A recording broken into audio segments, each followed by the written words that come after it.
Labdien, esiet sveicināti! Šodien uz sarunu par aktualitātēm un arī par aizvadīto 2022. gadu esam aicinājuši uz sarunu Latvijas nacionālās aviokompānijas airBaltic prezidentu Martinu Gausu. Turmākā saruna gan notiks angļu valodā, bet ceru, ka turpināsiet klausīties un skatīties. So, nice to meet you, Mr. Gaus. Maybe we could start with some reflections on 2022. For example, could you maybe tell about three most important decisions or events that characterize this year? So the most important impact, not decision, was the war. So we had COVID, we were just preparing to come out of COVID, and then the war started in Ukraine, caused us to change all of the planning for this year. Then the impact for the inbound tourism was the second big hit to us, because the war itself caused a lot of tourism not to come to Latvia. The most important decision we took was then to take more aircraft to other airlines, to fly for other airlines. That helped us to overcome the issues caused by the war. So these would be the three key elements which affected our year. Now at the end of the year we know a lot more. It's much more positive than it looked at the beginning, but it was a very difficult year for us. And if you're talking about some decisions in airBaltic level, what would be the most important things for this year? That we continued focusing on the A220 and that we did not stop deliveries. So we now know that we take another 8 aircraft next year. That was very important because the market has returned and we need to have aircraft to fly our future passengers. As we all understand that war in Ukraine made a huge impact also on airBaltic. The whole world is currently trying to help, and we know that airBaltic also have different kind of activities. You are offering the opportunity to work for Ukrainian citizens here. Maybe there are some other activities that you would like to tell about regarding support.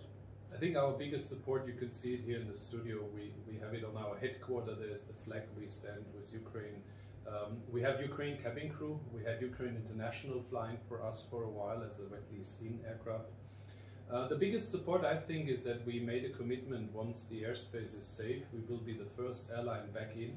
We have for that every evening 3 aircraft parked in Riga every day. They're anyway parked here, but we are ready to go within 1 day back into Ukraine, and we will do so. We show it still on our map, the destinations, Lviv, Odessa and Kiev. It's very important, and when I talk to our Ukrainian employees now, I keep saying it, we will go back to your cities and we will fly again, and that I think is a big commitment that people see. We will definitely help them rebuild Ukraine in the way we can, and that's best is what we can do is offer the connectivity via Riga. You are also encouraging airBaltic team members to support and to involve in Ukraine to help. Yes, but we do this on a voluntary basis. So we as airBaltic do not proactive spend money. We try to do where we can help. This is employing people. We use Ukraine International, but also as on a business point of view. What we do, of course, in our communication, we have positioned the airline very clear that we stand behind Ukraine. We also wanted to ask about Riga Airport, the home of airBaltic, and as we all know, in 2022 they presented a new strategy, and this Riga Airport city. What are your evaluations of the strategy on those plans? Is there something that you see, some kind of benefits there also for airBaltic?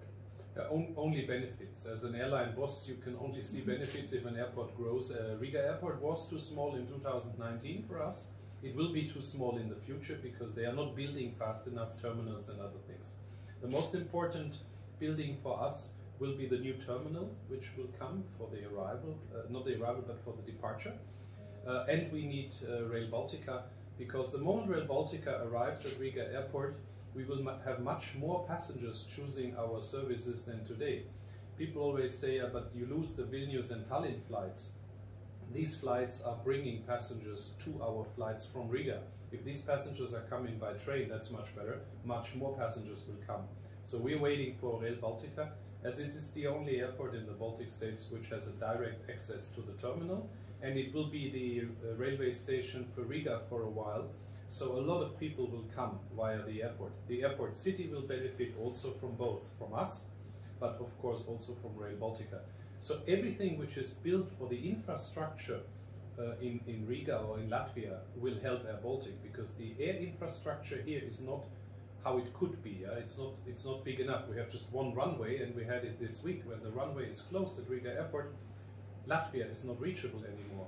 And that's why I'm, as an airline boss, I always want to have airports developing, because in Europe we are not anymore investing in airports because of all the environmental restrictions, but we need, for the long-term future, we need airports, we need runways, we need terminals. So I'm very happy with any expansion Riga Airport does, which helps building the airport and making it a better home for us. We cannot do our maintenance in Riga anymore because we don't have enough space, hangar space. We are building our hangar. We do not have enough parking positions for all of our fleet. Some of our aircraft parked in other countries. So Riga Airport building, airport city building, runway terminal, airBaltic building is very good for us. That sounds very good. We also wanted you to share your opinion regarding support from government during the pandemics. We know that a couple of the years still are in the sign of pandemics. Cooperation with government and government decisions, what would be your evaluation on this? Very good, and I think I can say this now being proud. It's the 5th government since I run airBaltic, which I work with, and it has always been positive on the side that we present the business. I'm working for a company which is today majority owned by the state, but there's a clear intention to take the company to the stock exchange, an international airline at the stock exchange. We try to do that together with the government, and in the times of crisis, and this is not the first crisis this airline has, the government was always supporting airBaltic. I know that the public is sometimes, especially in the media, not so happy about that. But if we look at the support from the Latvian government towards airBaltic, it was always there, and it is also there now, even if there's criticism about the size of the investments. But if we put it in perspective, the taxpayers' money which has gone to airBaltic is about 8% of what we total spend. Yeah, so because we are spending all the money which we get in the last 27 years, airBaltic has earned around 6.5 billion euro, and the state has invested in 27 years 543 million euro. We have paid at the same time 325 million euros in taxes direct. So if you look at the net investment, it is even less than we have to repay in the next years over the IPO. But if we look at who pays the bills in airBaltic, who pays for my salary, who pays for the planes, then we are paying for it because we are earning this money. This year alone, we have earned more than the Latvian state has given us in the last 20 years. So with that money, we pay our bills. It's one of the big things I'm struggling to explain, that it's not the taxpayer paying airBaltic's bills. We are paying the bills, but we got in the COVID time and also before, we got equity from the shareholder, from the state, to overcome crisis, to rescue the airline. But this time that money has to be paid back. There's a very clear EU rule, and that's why we go to the stock exchange. I would wish that this understanding would be there, because Latvians in general are proud of airBaltic. It's a Latvian national carrier. It's the largest brand Latvia has in the world. I'm always trying to defend that we are spending the taxpayers' money. Actually, we are bringing a lot of profit to the country and each citizens, also the people who are not flying on airBaltic. Because if you receive an Amazon package, regardless where you live in Latvia, if it comes by mail, it comes by us, because we transport all the mail to here. So there's many things why I'd like the Latvian public to more understand the role of airBaltic for the society. But I struggle, maybe because I don't speak the language, but also because I'm not Latvian. But it's actually very important that you are explaining all this process, because yeah, it's quite a popular stereotype that government is only investing and there are questions when the money will come back. But this explanation, I think it helps, and probably airBaltic should do this more and more and explain just and repeat this, and that's how the information will hopefully spread. We had an example. We had open days for the new SIMA members. It was an idea to explain more. It was very positive received. So from different parties, people came to airBaltic and visited us. We explained also this, and then we got positive feedback from the people who came here. I would wish that everybody takes the chance from the officials which we invite to see it themselves, because I can say a lot, but people should see it. They should see the numbers, they should analyze it, because it's not a secret what airBaltic does. We are 27 years in the business. We are an international respected company. We have a very strong name outside Latvia.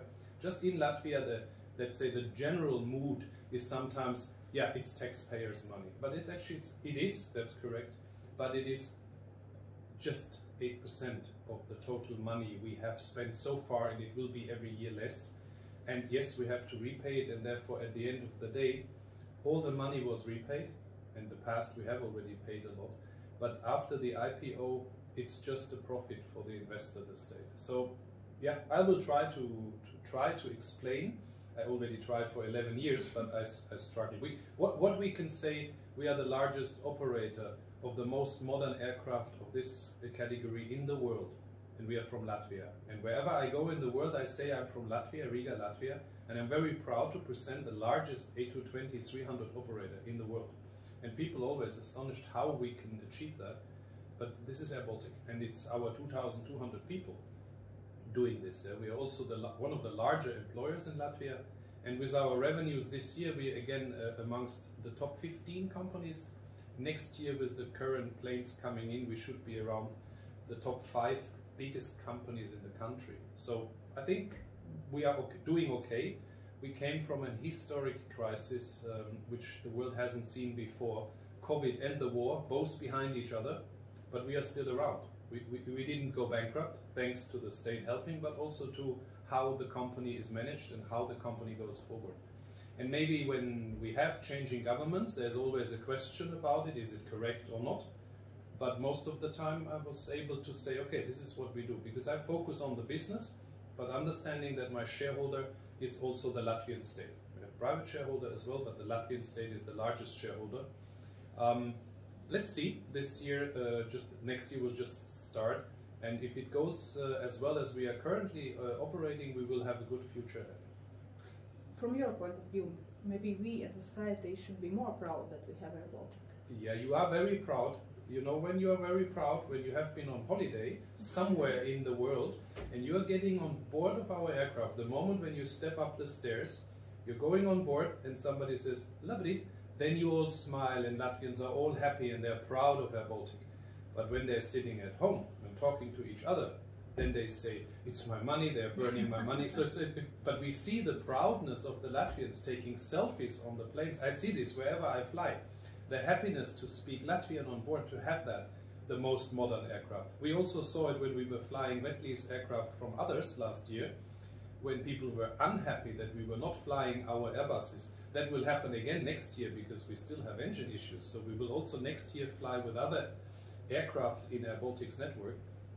But that shows how proud you are as Latvians. And I see it with my staff, how proud they are.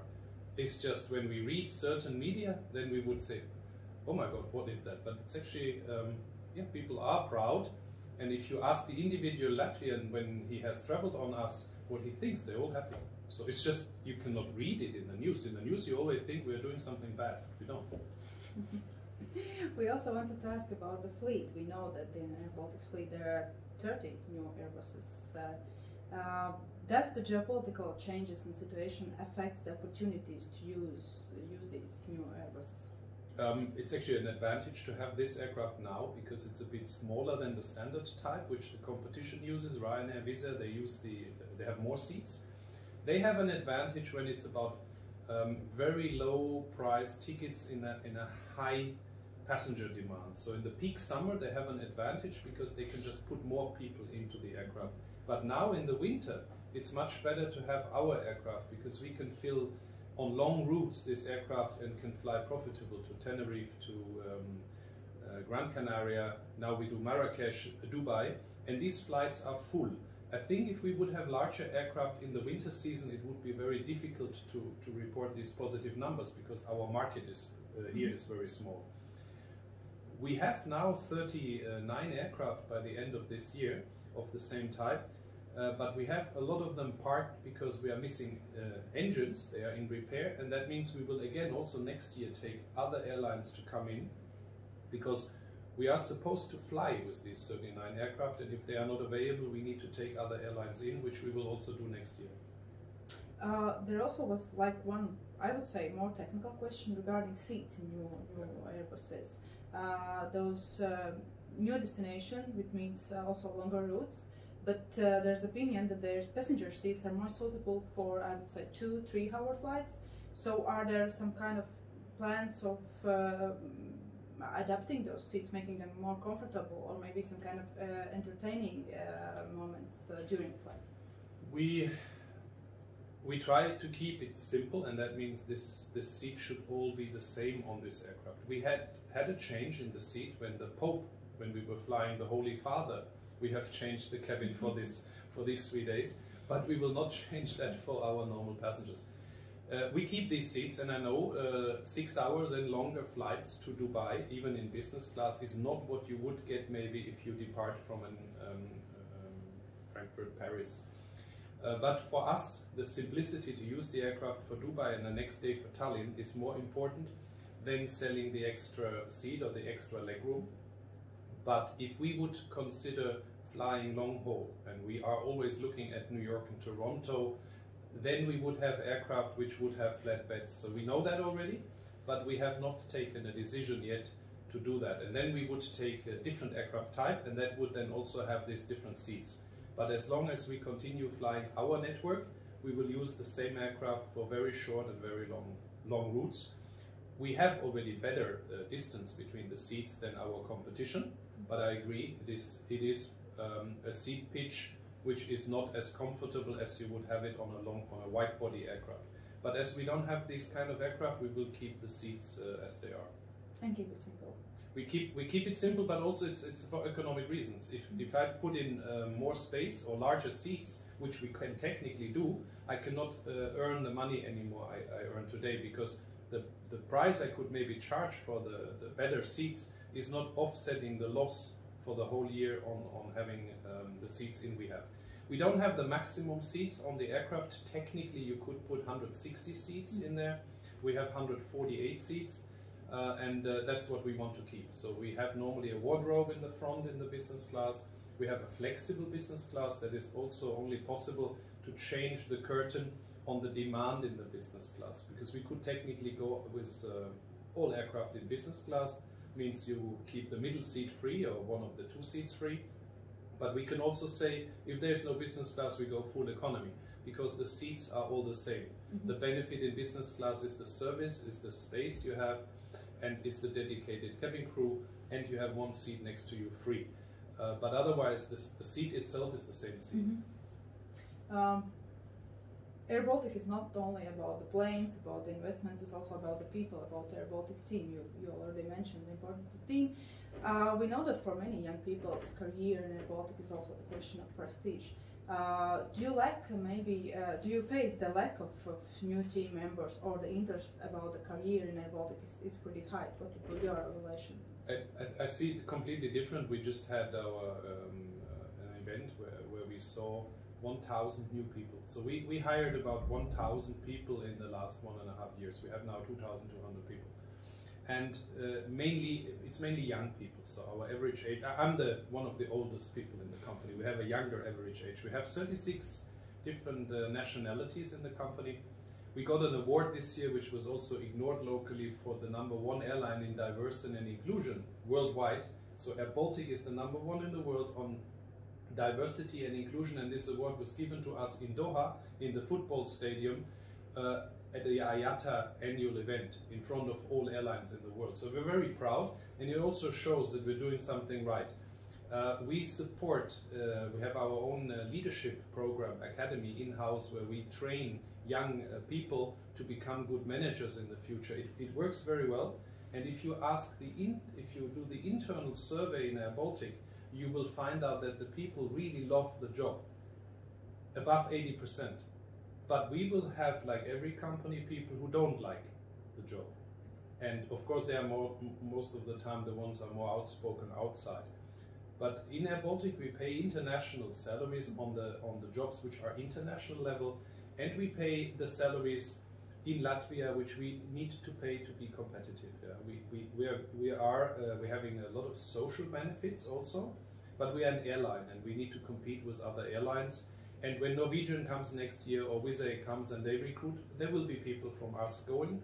But we have a lot of cabin crew now from Ryanair, so they changed to us. So in our industry it's changing. Overall, we struggle like everybody now to recruit specialized people. Like in the IT world, salaries are very high, it's difficult. And if you want to work for a company and you're an IT specialist, there's today Meta, Google, SpaceX, there's so many companies you can work for. An airline is maybe then not so interesting for an IT specialist. But if we look at accounting, if we look at technicians, pilots, we are liked, and we did not have a problem recruiting 1,000 people. And we are recruiting another 500 to 800 people in the future for all of our planes. And we do not see a problem recruiting, but we also have people who leave us because the work or the labor market is very dynamic now.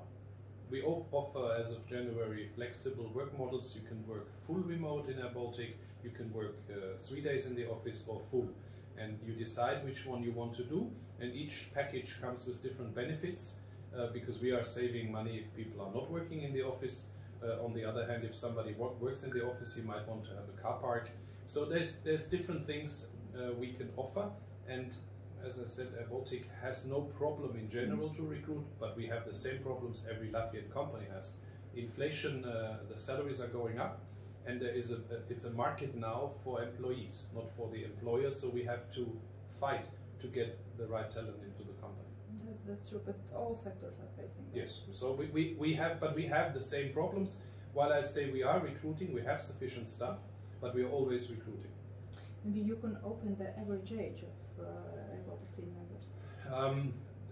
It should be now above 30, so 32, 33. I don't know the latest, as we are recruiting a lot, but if I look at our events, then the people are still very young. So I'm definitely now in the boomer generation, I'm a bit older. We know that airBaltic also will present in exhibition Baltour 2023. Maybe you can open what kind of news and interesting things will be presented there. New destinations, of course, we will present, and we have already announced 18 new destinations for next year from the different bases. It looks like we will maybe even announce more by that time. We will also, it's not signed yet, but we will be early next year announce larger innovation news, which is not yet ready. That will definitely also change our product. Yeah, and then we will continuously explain what we're gonna do with the planes coming in. So, but more or less we grow. We will be larger next year than we were ever before. We already now from the headcount larger, and so the airline is growing still out of the COVID crisis, which if we look at Asia, we still have an impact. We don't have Asian traffic as much in as it used to be. We still have the war, which is a big impact today. I wrote a tweet about it because I got the numbers. So the Russia-Ukraine war has cost us 72 million euros in lost revenues, while we have offset this with other revenues, but it was not on a day. So we had to work very hard, but that's the cost just this year on the lost revenue on that. And we as airBaltic, together with Finnair, are the most affected companies from the war. Still we are here, we are still making a loss this year, but we are working ourselves back into profitability next year. Hopefully next year the airline can then say, okay, the crisis is over, and we're only focusing on returning into profit. You probably already noticed that we Baltics, we love to compare different data between 3 countries. Your evaluation now and before pandemics, Riga and Latvia in general, have we become more stronger in terms of tourism, more developed comparing to our neighbors, or the situation is opposite? We nearly lost the #1 position to Lithuania. They count all their airports and then they say they're larger on the airports. I think Riga managed to be the #1 airport in the Baltics, despite that Lithuania has more people. Estonia, we are the market leader as an airline anyway in Estonia and in Latvia, so therefore we basically are the strongest provider of the inbound traffic. I do not know the tourism numbers, but the war has had a big impact on the inbound, because we got all the cancellations from the tour operators who had booked groups from France, Germany, Spain this summer. So after the war broke out, we had thousands and thousands of cancellations of tourism coming into the Baltics. And looking at how much capacity we offered inbound the Baltics, I think we are still lacking far behind what we used to have. I do not have the breakdown for the 3 countries, but looking at the numbers Lithuania reported, they should have a stronger recovery on the tourism inbound than Latvia. The tourism office is probably better to say that. I can say passenger-wise, we are not at the level of 2019. We are just the market leader, but we have lost a lot of bookings inbound traffic. So we had more people booking outbound. So Latvians, Estonians wanted to fly more leisure, but the inbound was affected by the war.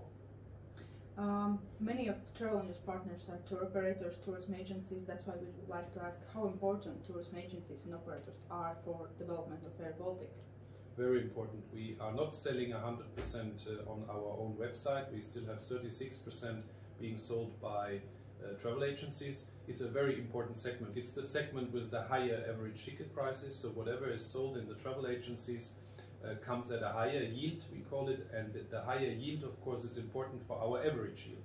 The travel agencies also are the guarant for all the business travel, because the travel agents, normally corporations are booking through travel agencies, so that is an important part. And we have 24 co-share partners, which means we fly for others, but also their tickets, like Lufthansa, KLM, Air France, British Airways. When somebody books a ticket with them, he flies on us, and that traffic normally also comes more through the travel agencies.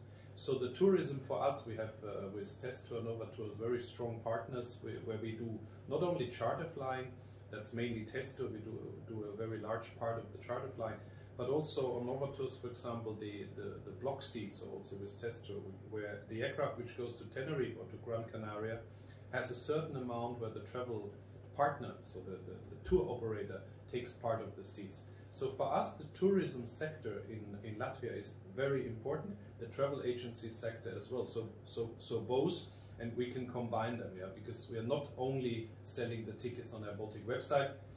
Ideally, we would want to, because that's the cheapest channel for us, but the world is as it is, and corporations and also individuals would like to book via travel agencies. And with our system setup being still in the so-called GDSs, the Amadeus, Sabre, we are able to do it. So we will continue supporting that.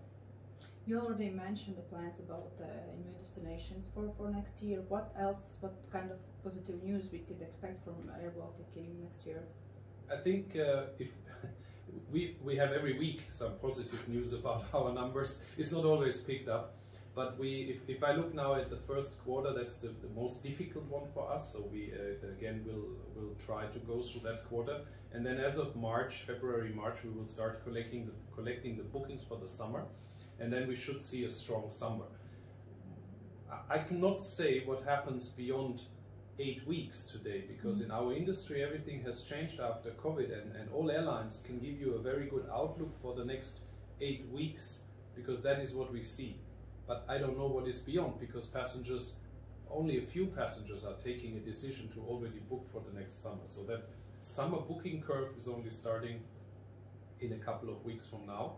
And then we can see what the summer will like. But all the forecasts we see, it will be much stronger summer than we had this year, because we do not see the impact of the war affecting us again.